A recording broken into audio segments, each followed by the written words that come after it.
Bismillahirrahmanirrahim. Assalamualaikum warahmatullahi wabarakatuh. Alhamdulillah, mudah-mudahan Allah senantiasa memberikan perlindungan kepada kita semua ya, dan Allah senantiasa memberikan kebahagiaan dan keberkahannya kepada kita semua. Dan mudah-mudahan belajar kita kali ini Allah memberikan nilai manfaatnya ya. Amin amin ya robbal alamin. Baik, hari ini kita akan menjelaskan tentang fungsi-fungsi dari icon pada toolbox ya. Oke, kita review sedikit ya pada area kerja CorelDRAW ya. Ini ada title bar, ini ada menu bar ya. Kemudian ini ada toolbar ya, ini toolbar, ini adalah properties bar. Nah, kita bagaimana cara menggunakan properties bar? Oke, kita di toolbar kita ganti dulu ininya supaya mudah dalam pengeditan. Kita ganti jadi 100% ya. Ini kanvasnya jadi berubah, jadi lebih besar supaya lebih mudah dalam pengeditan ya. Kemudian kita rubah di properties barnya, kita ganti jadi A4 ya. Kalau sebelumnya, kalau misalnya di X7 kita bisa langsung setting sendiri di awalnya. Kalau misalnya di X7 ke bawah itu dia penyetingannya seperti ini ya. Misalnya A4, kemudian di sini ada size-nya, size 4 ya. Kemudian ini ada portrait ya. Portrait itu berarti posisi drawing page-nya tegak. Kalau yang ini ada landscape, berarti posisinya dia mendatar ya, atau horizontal. Kita gunakan yang portrait dulu ya. Kemudian di sini ada pilihan all page. All page itu misalnya dia kalau misalnya gunakannya portrait semuanya, berarti kita gunakan yang ini.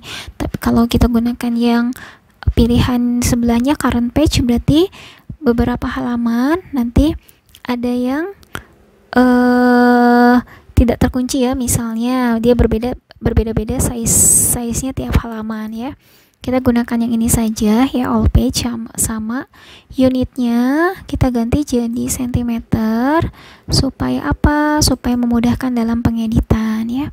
Oke, di sini ini drawing page, ini adalah toolbox ya, ini icon-icon yang digunakan untuk mendesain. Kemudian ini adalah color palette. Nah, pastikan dulu ketika menggambar color palette-nya CMYK atau RGB. Kenapa? Karena hasilnya nanti akan berpengaruh pada gambar yang ditampilkan. Misalnya kita gunakan di Windows ya, kemudian kita pilih color palette. Nah, di sini ada pilihan, ada default palette, kemudian CMYK dan RGB.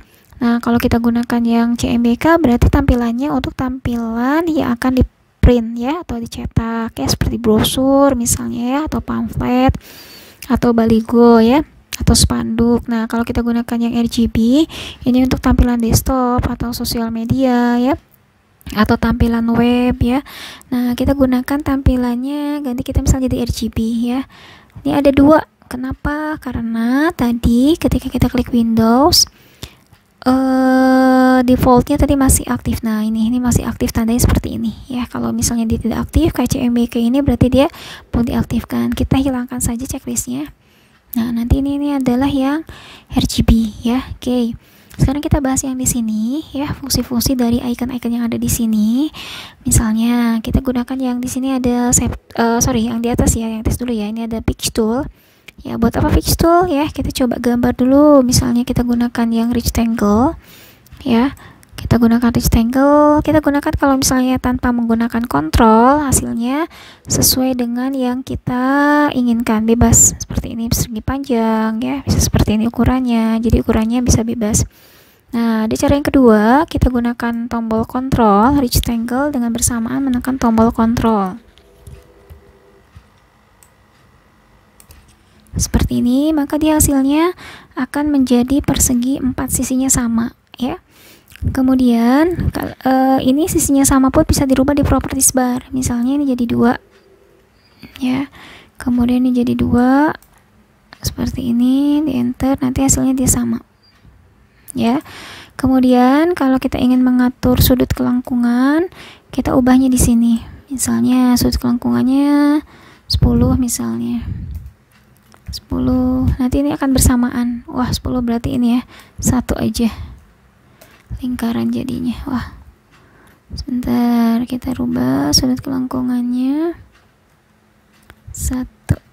Nah, lingkaran ya, berarti terlalu besar. 0,1 misalnya. 0,1. Nah, ini belum kelihatan, kita tambahkan. Nah, ini sudut lengkungannya seperti ini ya. Kemudian di sini ada fungsi Pix Tool. Buat apa sih Pix Tool itu? Pix Tool itu ada 5 fungsi ya. Ada untuk menggeser, untuk pengeditan dalam objek itu kita bisa gunakan Pix Tool. Ini bisa geser objek, memindahkan objek ya, ini fungsi Pix Tool. Kemudian membesarkan dan mengecilkan objek ya, itu fungsi Pix Tool. Kemudian kita bisa rotate, bisa kita putar ya sesuai dengan yang kita inginkan. Caranya tinggal diklik ujung ini, tinggal diputar ya. Kemudian berikutnya bisa kita skewing, pakainya ini. Nah, ya. Itu. Kemudian kita bisa memilih jenis warna, kita gunakan pakai Pix Tool. Misalnya warna ini warna garis fill color ya. Warna backgroundnya kalau kita gunakan klik kiri berarti warna background ya, fill color namanya. Kalau bisa klik kanan ya, klik kanan berarti itu namanya adalah stroke color ya, atau warna outline atau warna garis. Ketebalan garisnya bisa diatur pada properties bar. Di sini kita klik di sini misalnya jadi 2. Nah, nanti akan kelihatan garisnya, ini outline atau stroke color ya, seperti itu. Kemudian di sini ada gambar icon shape tool ya. Buat apa sih fungsinya shape tool? Untuk mengubah bentuk objek ya, misalnya seperti melengkungkan garis kurva, menggeser ya, atau menghapus not edit. Misalnya klik ini. Nah, sebelum kita gunakan shape tool, objeknya harus kita convert dulu. Kita klik kanan di sini ya, kita gunakan klik kanan. Di sini ada convert to curve ya. Fungsinya buat apa? Merubah ke dalam bentuk kurva. Kita klik di sini, atau boleh Ctrl Q ya untuk merubah ke dalam bentuk kurva. Kita klik di sini. Nah, setelah ini kita klik di salah satu titik, misalnya ini kita putar. Ini kita geser. Kita putar ke sini misalnya. Putar ke sini ya. Yang bawah misalnya kita lengkungkan lagi. Sorry, kita belum menekan titiknya. Klik ini. Kita geser, kita putar seperti ini misalnya. Nah, seperti ini ya. Kalau kita mau nambah lagi kelengkungan, bisa kita pilih di sini, tinggal kita geser ya, seperti itu ya. Jadi untuk mengaturnya pada properties bar ya. Kemudian yang berikutnya ada lagi di sini ada twirl ya. Kita gunakan ini. Caranya gimana? Tinggal diklik drag. Nah, dia akan memutar seperti itu ya. Itu namanya twirl ya. Ini adanya di X7 ke atas ya, di bawahnya itu nggak ada. Ada lagi Rosen bra, ada Rosen, ada Smooth ya. Tinggal diklik ini, nanti tinggal diarahkan, tinggal diklik aja di sini. Pengaturannya di sini. Tinggal diklik, nanti dia akan geser. Nah, seperti ini. Tinggal diklik, di drag saja ya. Itu adalah Rosen brush, itu mencacah objek kurva fungsinya ya. Kemudian ada lagi di sini ada freehand ya. Kita samakan dengan yang versi sebelumnya ya. Ada freehand, bezier, ada pen, ada polyline. Nah, ada tambahan untuk X7 itu ada baseline ya. Ini untuk menggambar objek bebas, kayak misalnya kita bikin kartun, kayak kita bikin gambar menggunakan pensil saja ya. Baseline itu dia lebih dinamis ya. Misalnya kita gunakan freehand tool dulu ya. Kita gunakan freehand tool. Freehand tool fungsinya buat apa? Fungsinya untuk membuat garis bebas ya, seperti dengan menggambar pensil. Kita klik di sini, bebas apa aja misalnya. Ya, ini kalau misalnya mau gambarnya mau nyatu, ketemu ini, nanti dia akan nyatu ya. Kalau misalnya dia nggak nyatu, dia nggak akan bisa dikasih warna nantinya. Nah, seperti ini ya. Kemudian ada lagi bezier tool. Buat apa bezier tool? Bezier tool itu fungsinya untuk membuat garis kurva lengkung ya, maupun garis lurus dengan mengklik atau menggeser objek ya. Klik geser, misalnya gini, kita klik di sini, klik berarti kan lurus ya. Kalau kita klik di sini, kita klik lagi berarti sini lurus ya. Kita coba klik lagi, klik di sini, klik jangan dilepas, lengkungkan. Nah, ya. Kita klik di sini, lengkungkan. Ya, seperti itu. Ya, tinggal dilengkungkan objeknya, nanti akan dia berputar. Ya. Nah, ya, ini contohnya seperti ini. Kemudian kita gunakan lagi gambar pen tool. Ini sama, tinggal klik, arahkan ke sini ya untuk menggambarnya. Untuk menggambar pen tool tinggal diarahkan saja ya. Kemudian ada lagi B-spline ya. Ini bisa menggambar lebih mudah karena dia lebih dinamis lengkungannya. Tuh, tinggal diarahkan ya, tinggal mengikuti objek saja. Nah, seperti ini misalnya ya. Kemudian ada lagi di sini artistic media tool. Ketika kita klik artistic media tool, buat apa sih? Membuat garis artistik ya, kayak misalnya menggunakan spidol kaligrafi ya misalnya, atau objek gambar-gambar tertentu. Misalnya kita klik ini, nanti muncul di properties barnya ada beberapa pilihan ya. Ada di sini ada preset, ada brush, kemudian ada lagi sprayer, ada lagi kaligrafik, kemudian ada lagi pressure ya. Kita gunakan misalnya, kalau kita gunakan yang kaligrafik misalnya, kita menekan tulis bismillah misalnya, contoh. Nah, dia kan bisa bikin seperti ini ya, bisa tulisan Arab ya. Atau kita gunakan yang sprayer ya. Kita pilih di sini ada beberapa pilihan. Kita coba kecilkan dulu ke bawah. Ada beberapa pilihan ya. Ini ada brush toolnya seperti ini ya. Ada lagi kita gunakan yang taruh misalnya yang food. Nah, ini ada pilihannya juga di sini. Bisa kita pilih ya, bebas sesuai dengan keinginan kita. Tinggal kita gambar seperti ini, nanti dia muncul ya. Atau kita pilih misalnya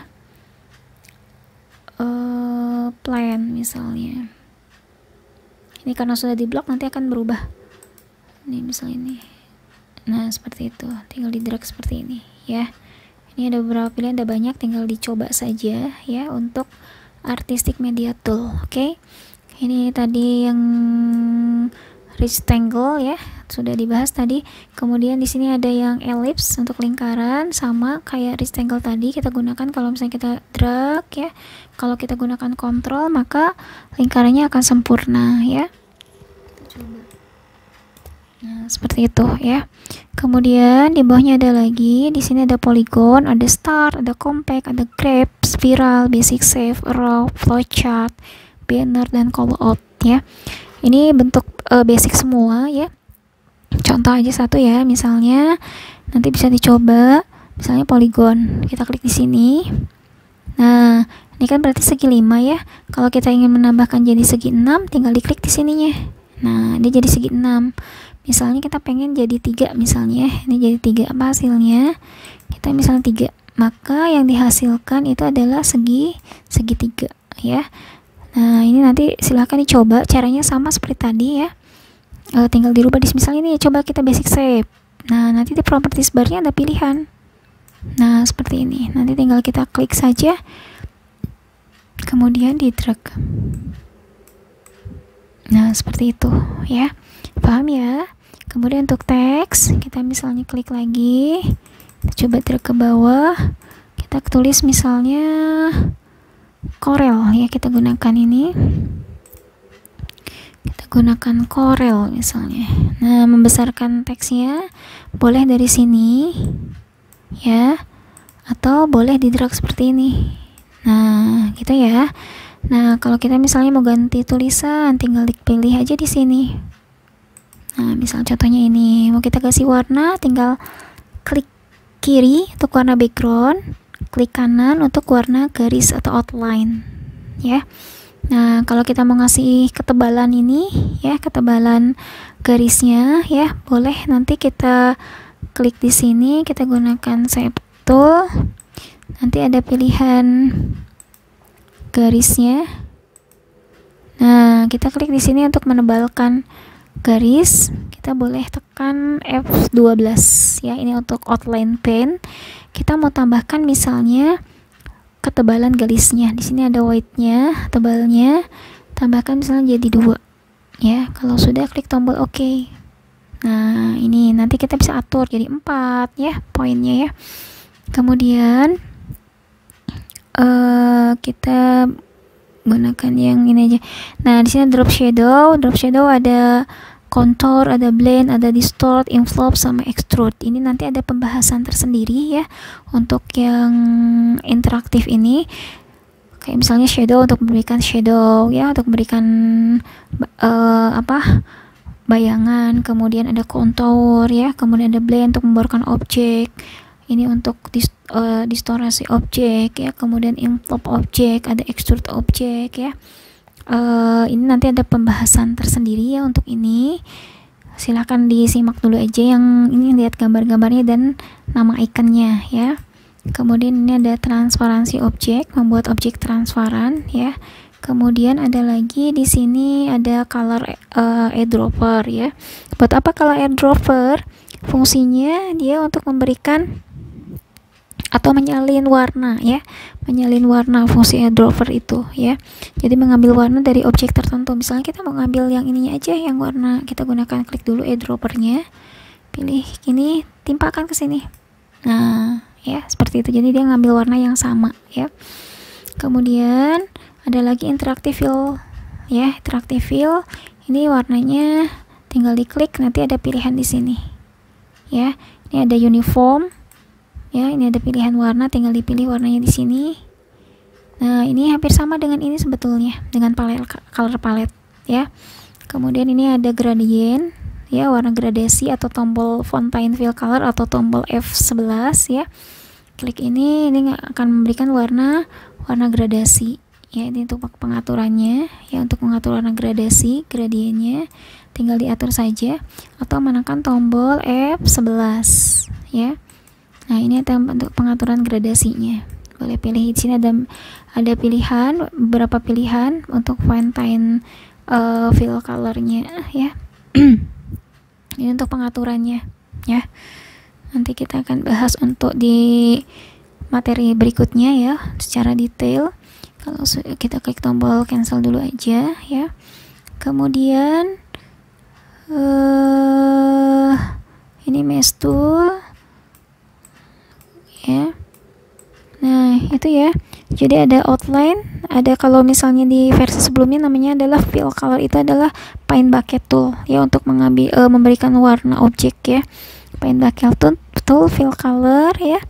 Kemudian ada outline ya. Jadi ada beberapa eyedropper, paint bucket tool, outline, fill tool ya. Kemudian ada lagi interactive mesh fill tool ya. Ini fungsinya untuk memecah warna dalam sebuah objek. Misalnya ini tadi, ini mesh tool, ini untuk memecah, tinggal digeser ini warna ini ya, nanti dibagi-bagi nanti warnanya. Itu tadi fungsi untuk mesh tool. Baik, itu ya fungsi-fungsi dari toolbox ya, icon-icon yang ada pada toolbox ya. Supaya lebih paham lagi ya, silahkan dicoba ya, silahkan dicoba, karena dengan mencoba dan mempraktekkan itu kalian akan punya nuansa sendiri untuk menjelaskan nantinya ya, dan bisa mengeksplor dan berkreativitas dari apa yang sudah dipelajari. Baik, itu saja yang disampaikan, mudah-mudahan bermanfaat. Terima kasih sudah menyimak. Wassalamualaikum warahmatullahi wabarakatuh.